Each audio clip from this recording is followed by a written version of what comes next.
So, ayan po, magandang araw po sa inyo lahat mga madam sir, mga boss, mga dudes, mga lodi. Ayan, so for today's episode po natin, dito pa rin po kami sa bayan po ng Guimba, Nueva Ecija. At meron po kaming property na ipapakita po sa inyo dito na along National Highway. At ito po ay clean title po siya. At ito po ay merong, ilan yung area nya? 1.1 hectare. 1.1 hectare mahigit. So ito po yung property na na binebenta. 11,561 square meter yung kabuuang area. So dalawang banos po siya, dalawang pinitak, isa, dalawa. Nasa mga 50 meters. Ayan. Sa mga 50 meters o mahigit pa po yung kanyang entrada. Sabihin natin 50 meters more or less po yung kanyang entrada. So along National Highway, Pura, Guimba Road, at malapit lang po ito sa Pura Tiplex. Siguro nasa mga 5 minutes driving lang po siya.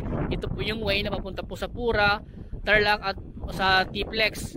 At ito naman po yung way na papunta po sa town proper po ng Guimba. At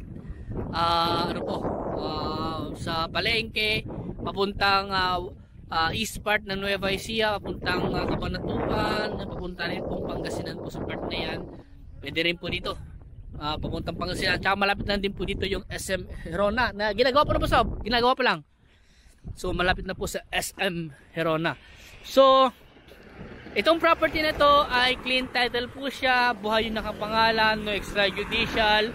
Nakadirect po mismo si Kuya Chris sa may-ari po nito. Kinontak daw siya para ibenta daw tong property na ito. So itong property na to ay ideal po siya for commercial lot at pang-industrial din po. Pang-commercial, pang-industrial. So itong property nito, sa akin po agricultural siya, tinamnan ng palay, pero pwede pa rin gawin itong commercial lot o industrial po. At simula po dito sa pilapil na dito. Ayan. Diretso po yan. At meron pong kanal po dyan sa likod po ng property. Dyan po sila kumukuha ng patubig nila para sa kanilang paninim na palay. At hanggang doon po kila Boss Alistair, sa mga kasama ko po yung boundary po din doon. Siguro yung estimate namin na sa mga 50 meters po more or less yung kanyang entrada. So flat terrain po siya.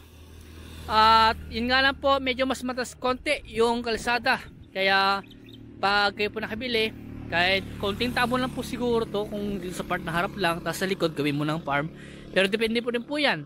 Itong property ito, ideal po ito sa mga mga hardware o yung mga tambakan ng mga yung mga tambakan ng mga panambak, yung mga graba, mga buhangin, mga bato. Kaya sabi mga hardware dyan o paggawaan ng mga hollow blocks, pwede po dito. Dahil tignan nyo naman po, ay along National Highway, kabahayan na po yan. Andyan lang po yung school. Ayan, at andyan lang din po yung mga dito sa linya po dito, marami pong mga mga establishment o mga pang-business po. Ayan, marami po dyan. So kabahayan na po dyan. At malapit na rin po dito yung boundary po ng Pura tsaka Guimba. Ilang metro lang po, ilang kilometro lang po ang layo.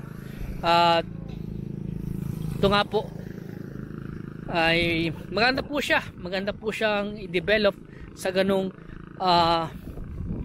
na ideal po siya. Yun nga po sa pang business, depende po yan. Pwede rin po gasoline station o pwede naman po, dahil medyo malayo po yung gasoline station po dito.